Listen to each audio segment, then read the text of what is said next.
ఇలాంటి ఇంకోటి అనుకుంటారనుకోవడానికి కాదు. వాళ్ళు చెప్పినట్లు పార్టీలకు అతీతంగా నాతో ఉన్న వ్యక్తులు ఉన్నారు. అలాగే ఇక్కడ ఈ రోజు వైఎస్ఆర్ కాంగ్రెస్ పార్టీలో నిజంగా 2019 ఎన్నికల్లో వీళ్ళందరికీ న్యాయం జరిగిద్దని ప్రతి ఒక్కరూ ఆ రోజు మర్రి రాజశేఖర్ గారు మంత్రి అవుతారని, మరి అలాగే మేము కూడా అలాంటి సీనియర్ నాయకులు మాకున్నారు మంత్రి అవుతాడని ఆయన అడుగుజాడలో మన నియోజకవర్గం బాగుంటుందని చెప్పేసి మేమందరం పనిచేశాం. పనిచేసిన క్రమంలో మాకు కుటుంబ సభ్యులుగా ఆప్తులుగా తయారై మొత్తం అందరం కూడా ఈ రోజు నాతో సన్నిహిత సంబంధంగా తయారవడమే ఒకటే కొత్తగా అనేది లేదు అసలు. ఎందుకంటే గత 4 తరాలుగా 3 తరాలుగా అనుబంధంగా ఉన్న ఇక్కడ అన్ని కుల మతాలకు అతీతంగా అందరం వరుసలు పెట్టుకుని పిలుచుకుంటా ఉంటాం. అందరం ఒకళ్ళింటో ఒకళ్ళు భోంచేస్తా ఉంటాం. ఎటువంటి పరిస్థితుల్లో ఏదో ఊరికే కాదన్నా, ఖచ్చితంగా నా మనస్ఫూర్తిగా నేను చెప్తున్నాను, నాకు కాని పక్షంలో మర్రి రాజశేఖర్ గారికి ఇస్తే 20 కోట్లు నేను చందా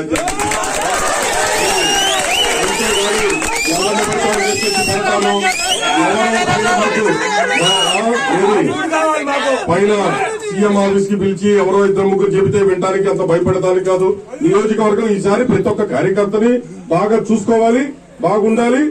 మన కార్యకర్తలు నాయకులమే తప్ప తెలుగుదేశం మీద కేసులు పెట్టి చూపించండి. ఈ 5 సంవత్సరాల్లో ఒక్కరు కూడా నేను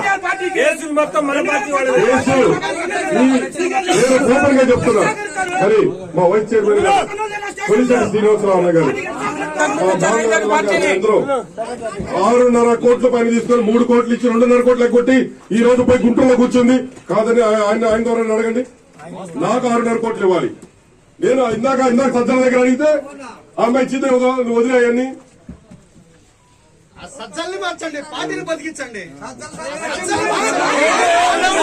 ఎమ్మెల్యేలు మాకొద్దు. ఈ రోజు గుంటూరు నుంచి ఎవరు వస్తారా లేకపోతే విజయవాడ నుంచి ఎవరు వస్తారో మాకు అవసరం.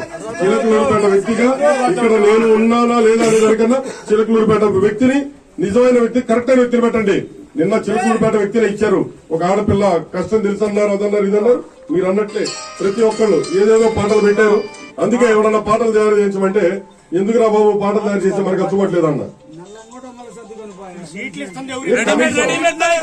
అక్కడ అవసరం అంటారు. అక్కడ కాబట్టి మనోహర్ అక్కడ పెట్టి ఇక్కడికి వచ్చి అదిలి పడితే మన తమ్ముంటే